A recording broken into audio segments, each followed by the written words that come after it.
అనుకున్నట్లు ఎక్కడెక్కడో పుట్టారు, ఎక్కడెక్కడో పెరిగారు. కానీ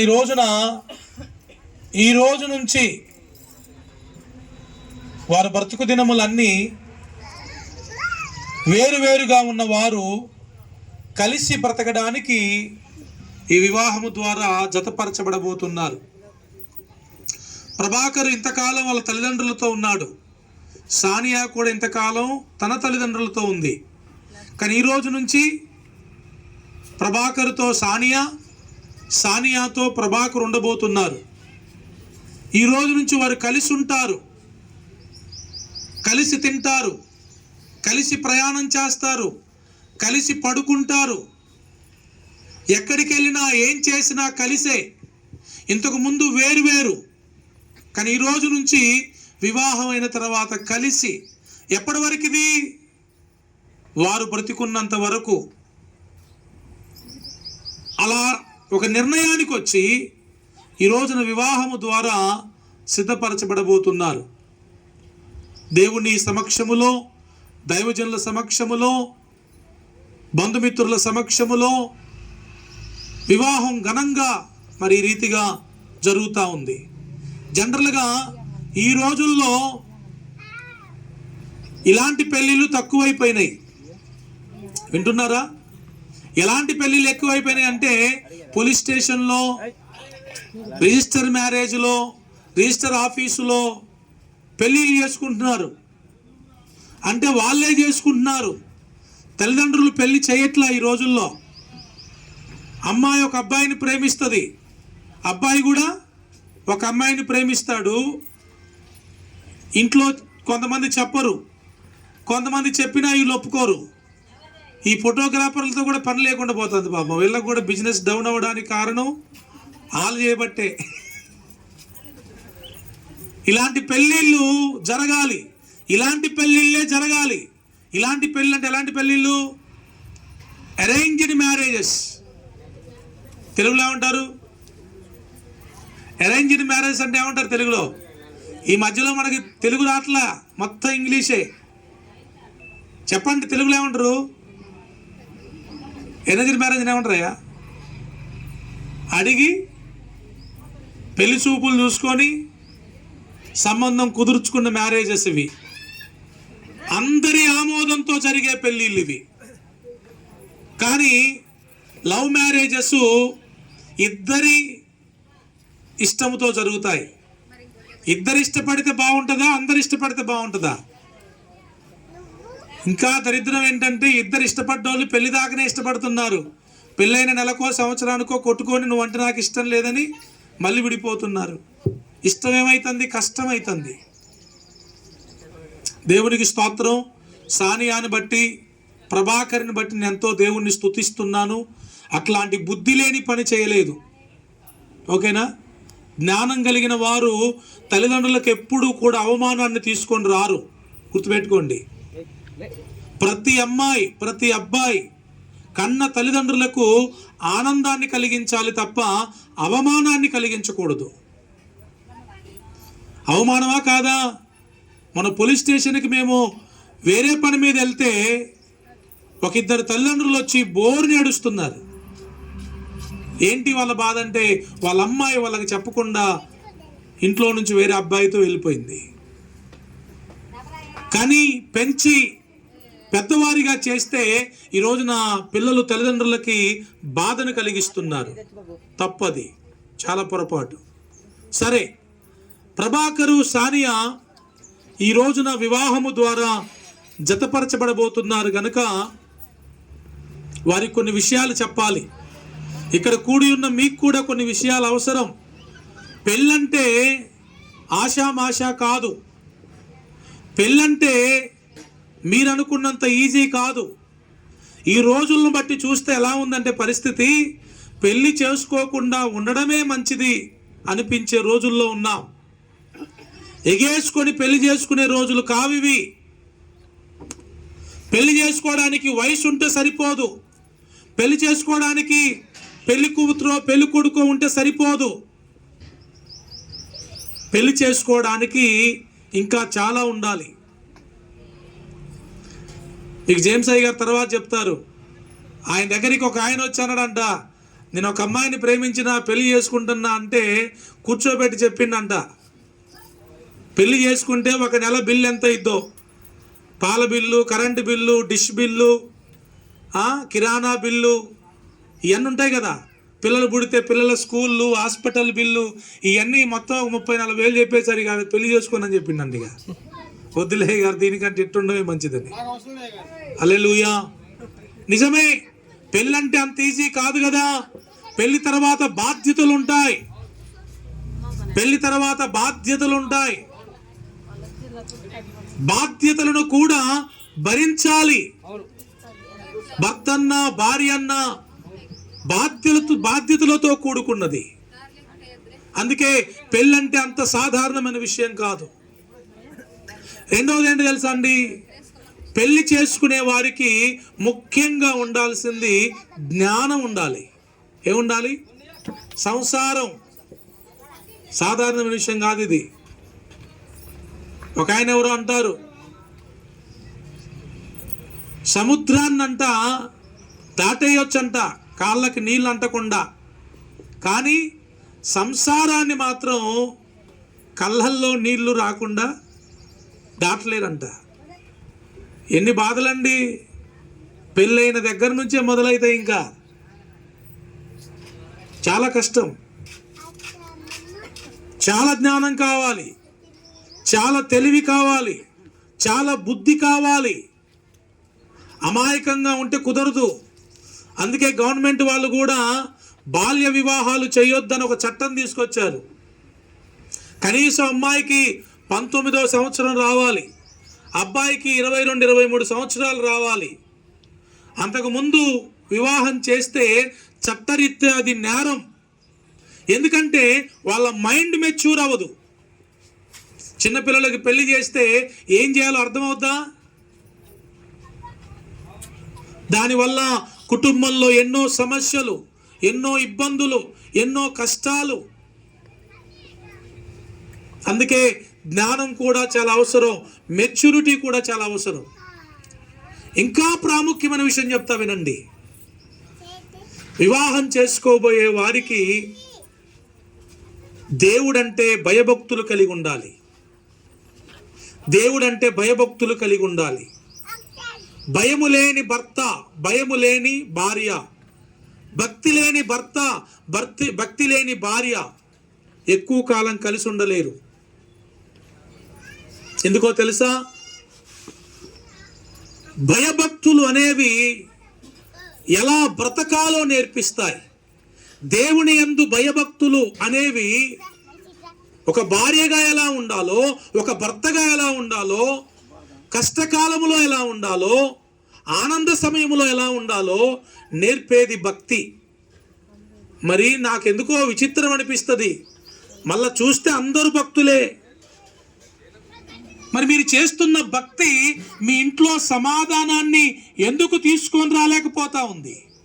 మీ ఇంట్లో నెమ్మదిని ఎందుకు తీసుకొని రాలేకపోతా ఉంది? అంటే ఆ భక్తిలో తేడా ఉంది, నిజమైన భక్తి కాదు. క్రైస్తవుల కుటుంబాల్లో నెమ్మది లేదు, హిందువుల కుటుంబాల్లో నెమ్మది లేదు, ముస్లిమ్స్ కుటుంబాల్లో కూడా నెమ్మది లేదు. మళ్ళీ అందరూ భక్తులే. కారణం ఏంటంటే వారికి ఇంకా సరైన భక్తి తెలీదు. సరైన దేవుణ్ణి కలిగి ఉండి సరైన భక్తి కనుక చేయగలిగితే ఖచ్చితంగా కుటుంబంలో నెమ్మది, సమాధానం ఉంటుంది.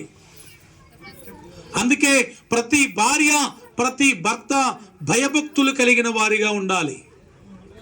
127, 128 కీర్తనలో ఈ మాట ఉంటుంది, యెహోవా యందు భయభక్తులు కలిగిన వాడు ఇలాగూ ఆశీర్వదింపబడును. ఒక లిస్ట్ ఇచ్చాడు అక్కడ భక్తుడు. అంటే భయభక్తులు కలిగి ఉండకపోతే కుటుంబములో ఈ ఆశీర్వాదాలు ఉండవు, ఈ దీవెనలు ఉండవు.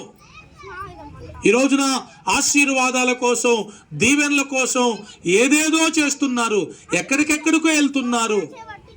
వేస్ట్. వాటి వల్ల ఉపయోగం ఉండదు. ఆశీర్వాదం అనేది మన భక్తి మీద ఆధారపడి ఉంటుంది. సో ఈ రోజున ప్రభాకర్, సానియా, మీరు దేవుని యందు భయభక్తులు కలిగి ఉండాలి. మీకు భయము భక్తి ఉంది అనడానికి కొన్ని సూచనలు ఉంటాయి. నాకు ఉంది భయము, నాకు ఉంది భక్తి అంటే సరిపోదు. నోటి మాటలు కాదు, క్యారెక్టర్ ఇంపార్టెంట్. క్రియలు చెప్తాయి నీకు దేవుడు అంటే భయం ఉందా, భక్తి ఉందా లేదా అని చెప్పడానికి నీ క్రియలు చెప్తాయి. భయభక్తులు కలిగి ఉన్నారు అనడానికి మొట్టమొదటిది, మనం క్రైస్తవులము గనుక భార్యాభర్తలు ఇద్దరు ప్రార్థన చేసుకునే వారై ఉండాలి. ఏం చేయాలి బాబు? ప్రార్థన వచ్చా? రాకపోతే నేర్చుకోవాలి. ప్రతిరోజు భార్యాభర్తలు ఇద్దరు విడివిడిగా ప్రార్థన చేసుకోవాలి, కలిసి ప్రార్థన చేసుకోవాలి. ఒక్కరోజు కాదు ఇది బాబు, మీరు బ్రతికున్నంత కాలం ఈ చాలా జాగ్రత్త గుండెల్లో రాసుకోవాలి. ఈ మాటలు పేపర్ మీద రాసుకుంటే మర్చిపోతారు.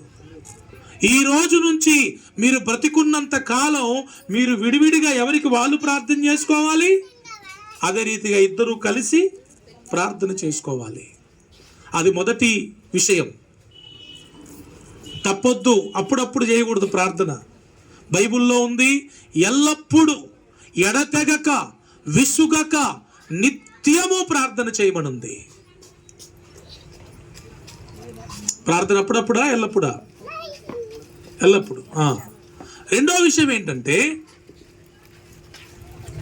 దేవుని వాక్యాన్ని చదవాలి.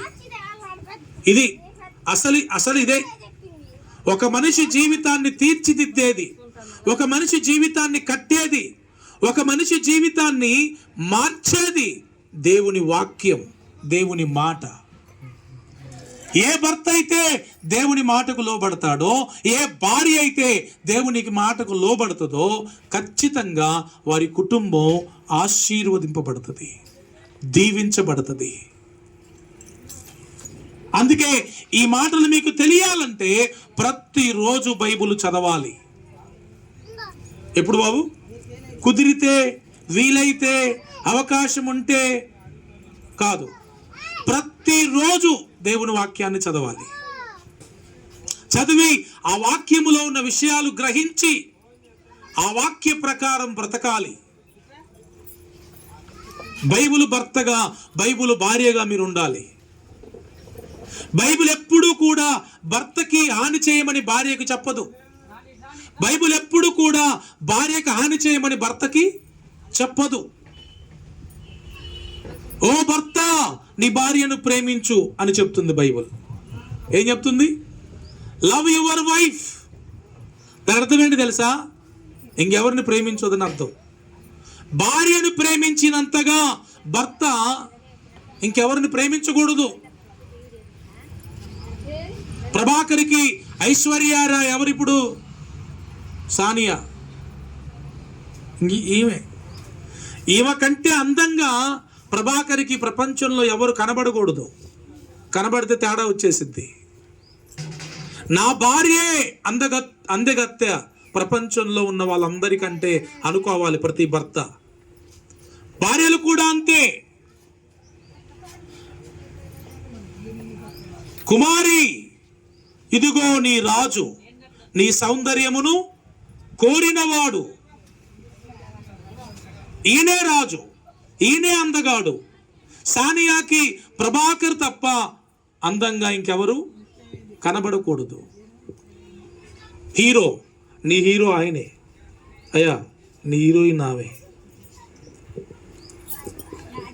ఇది గనక మెయింటైన్ చేయకపోతే తేడాలు వచ్చేస్తాయి. ఈ రోజున చాలా తేడాలు అక్కడే వస్తున్నాయి. నమ్మకత్వాన్ని కోల్పోతున్నారు. పెళ్లికి ముందు, పెళ్లి తర్వాత అక్రమ సంబంధాలు ఎక్కువైపోయినాయి. నేను ధైర్యంగా చెప్పాలని ఫిక్స్ అయ్యి వచ్చా మీకు ఈ విషయాలు. ప్రపంచంలో ఎక్కువ పాపం ఇదే జరుగుతూ ఉంది. తప్పు. పెళ్లికి ముందు అక్రమ సంబంధాలు తప్పు, పెళ్లి తర్వాత కూడా అక్రమ సంబంధాలు తప్పు.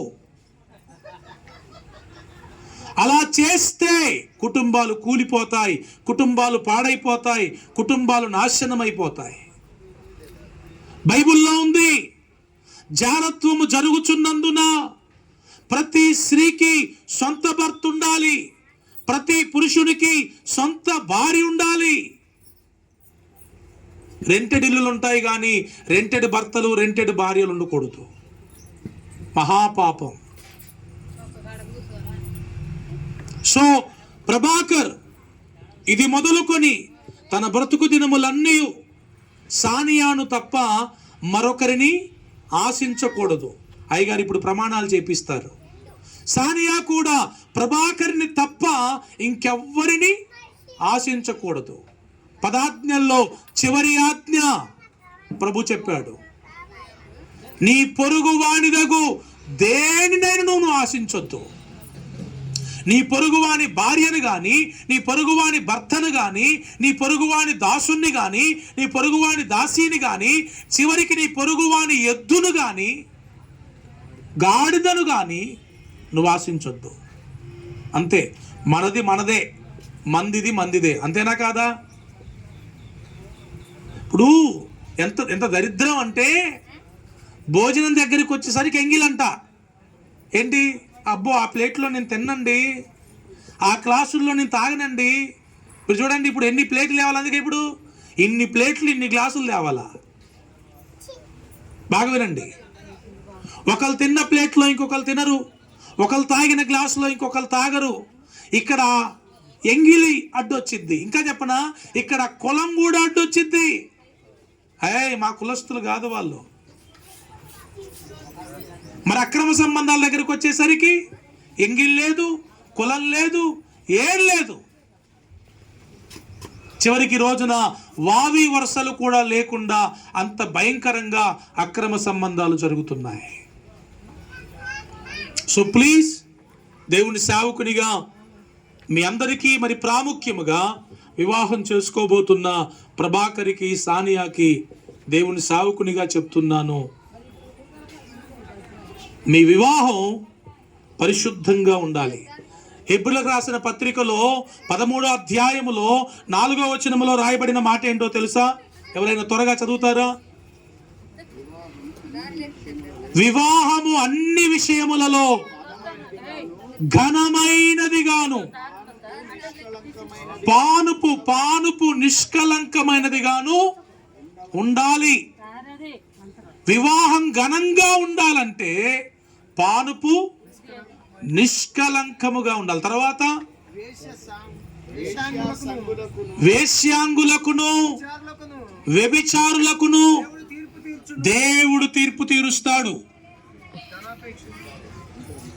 ఎవరికి? వేశ్యలకు ఇంకా వ్యభిచారులకు దేవుడు తీర్పు తీరుస్తాడు. అందుకే దయచేసి ప్లీజ్ మనం జాగ్రత్తగా ఉందాం. చాలా కుటుంబాలు ఈ రోజున విచ్ఛిన్నమైపోవడానికి కారణం ఇదే. అలా కాకుండా ఒకే భర్త, ఒకే భార్య, అంతే, ఇంకా వేరే లేదు. ఇంకా ఇంకొక మాట చెప్పి నేను అయ్యగారికి ఇచ్చేస్తాను. ఆల్రెడీ పెళ్ళోళ్ళు వచ్చినట్టున్నారు. భార్యాభర్తలు ఇద్దరూ కూడా ఏ డిస్టర్బెన్స్ లేకుండా, ఎటువంటి అల్లర్లు గొడవలు లేకుండా జీవితాంతం బ్రతకాలంటే 4 ట్రిప్స్ ఉన్నాయి. టిప్స్, సూత్రాలు. ఎన్ని? 4. అందులో మొట్టమొదటిది ఏంటి తెలుసా? ఇద్దరి మధ్య ప్రేమ ఉండాలి. ఏముండాలి? ప్రేమ ఉండాలి. అది కూడా ఏ ప్రేమ? నిష్కల్మషమైన ప్రేమ. నన్ను బాగా చూసుకుంటేనే ప్రేమిస్తా, నా మాట వింటేనే ప్రేమిస్తా, నాకు నచ్చితేనే ప్రేమిస్తా, నాకు లోబడితేనే ప్రేమిస్తా. లేదు లేదు, ప్రేమకు డిమాండ్స్ ఉండవు. తెలుసా మీకు? ప్రేమ అంటే ప్రేమే. లోబడినా ప్రేమించాలి, లోబడకపోయినా ప్రేమించాలి. మాట విన్నా ప్రేమించాలి, మాట వినకపోయినా ప్రేమించాలి. ప్రేమ అనేది రోజు రోజుకి పెరగాలి బాబు. ఒక మాట చెప్తా వినండి. పెళ్ళికి ముందు ఎవడైనా ప్రేమిస్తాడు, పిచ్చోడు కూడా ప్రేమిస్తాడు, తింగరోడు కూడా ప్రేమిస్తాడు. పెళ్ళికి ముందు ప్రేమించడం చాలా ఈజీ. మీకు దమ్ము ధైర్యం ఉంటే ఎప్పుడు ప్రేమించాలా? పెళ్ళైనాక ప్రేమించు. నీ భార్యను ప్రేమించు నీకు దమ్ముంటే, నీ భర్తను ప్రేమించు నీకు దమ్ముంటే. ఏ ప్రేమ జెన్యూన్ అంటే పెళ్ళైన తర్వాత ప్రేమించుకునే ప్రేమ జెన్యూన్. పెళ్ళికి ముందు ప్రేమించుకునే ప్రేమ అది బూటకం, నాటకం, అది శరీర కోరికల కోసమే తప్ప అది నిజమైన ప్రేమ కానే కాదు. అమ్మా మాట్లాడొద్దు, వినాలి. ఎప్పుడు ప్రేమించాలి? వివాహం అయినాక ప్రేమించాలి. అది ఒరిజినల్ ప్రేమ. పెళ్ళికి ముందు ప్రేమ అంతా కూడా వ్యర్థమైనది. ఓకేనా? ఇప్పుడు ప్రేమించుకోండి. మీరు ఇక ఫుల్ ప్రేమించుకోండి. ప్రేమ అంట 2 రాడ్లను, 2 ఇనప రాడ్లను వెల్డింగ్ చేస్తారు చూడండి. వెల్డింగ్ చేస్తే ఎలా ఉంటుంది? ఒకటైతే కదా, 2 వేరు రాడ్లను వెల్డింగ్ చేస్తే ఏమైంది? ఒక రాడ్ అయింది. ఇప్పుడు ఆ వెల్డింగ్ ఏదైతే ఉందో అది ప్రేమ. ఆ రెండింటిని ఏం కలిపింది? ప్రేమ కలిపింది. ఇప్పుడు వాటిని ఎవరైనా విడదీయగలరా? ప్రేమకు అంత పవర్ ఉంటుంది. చూడండి, 2 కాగితాలు చినిగిపోయినాయి అనుకోండి, లేకపోతే 100 రూపాయలు చినిగిపోయింది అనుకోండి, దాన్ని అంటించేది ఏంటి? గమ్ము. ఆ గమ్ము పెడితే అది అతుక్కుంటుంది. ప్రేమ ఇలాంటిది. ప్రేమ గమ్ము లాంటిది. ప్రేమ వెల్డింగ్ లాంటిది. ఇద్దరిని ఒకటి చేస్తుంది. వేరుగా ఉన్న వారిని ఒకటిగా చేస్తుంది. ప్రేమ లేకపోతే వేరువేరే, ఇంకా విడివిడిగానే. ఇంకా అందుకే ఏది తగ్గినా ప్రేమ తగ్గొద్దు. రెండవది క్షమించుకునే గుణం. రెండోదేంటి? క్షమించుకునే గుణం. మన భార్య ఎంత తప్పు చేసినా, మన భర్త ఎంత తప్పు చేసినా మనకు క్షమించే గుణం ఉండాలి. క్షమించే గుణం ఉండాలి. అది లేదు అంటే ఇక మీరు కలిసి ఉండలేరు, అయిపోయినట్టే. ఇంకా మూడవది ఏంటి చెప్పనా? మూడవది అర్థం చేసుకునే మనసు. ఏంటి? అర్థం చేసుకునే మనసు ఉండాలి. ఈ రోజుల్లో అర్థం చేసుకునే దానికంటే ఎక్కువ అపార్థాలు జరుగుతున్నాయి. అందుకే ప్రాబ్లం. Number 3 understanding. అర్థం చేసుకునే మనసు. 4వది చెప్పి ముగించేస్తాను. 4వది అప్రిషియేషన్. అంటే ఒకరినొకరు తెలుగులో ఏమంటారయ్యా? ప్రోత్సాహపరుచుకోవాలి, పొగుడుకోవాలి. పొద్దున్నే లేచి సాని అనాలి, ప్రభాకర్ గారు మీరు ఎంత అందంగా ఉన్నారు ఈరోజు అనాలి. ప్రభాకర్ కూడా పొద్దున్నే లేచి ఏమనాలి? సానియా ఎందుకో ఈరోజు చాలా అందంగా కనబడుతున్నావమ్మా అనాలి. ఇట్ట అనుకోలేదనుకో బయట వాళ్ళు చండ్రు. మరి ఇది నిజం. మనకి భార్యాభర్తలు అనుకోవడానికి చాలా సిగ్గు. బయట వచ్చి ఈ లోపు ఏదో ఒకటి అంటాడు, ఐ లవ్ యూ అంటాడు, ఐ లైక్ యూ అంటాడు, అయిపోయింది. వద్దు, సిగ్గెందుకే? మీరిద్దరు భార్యాభర్తలు అవుతారు కాబట్టి పొద్దున్న లేసి చక్కగా అప్రిషియేషన్ చేసుకోవాలి. సాని ఏమన్నా వంట వండింది అనుకో, ఉప్పు అస్సలు వేయడం మర్చిపోయినా కూడా ప్రభాకర్ ఏమనాలి?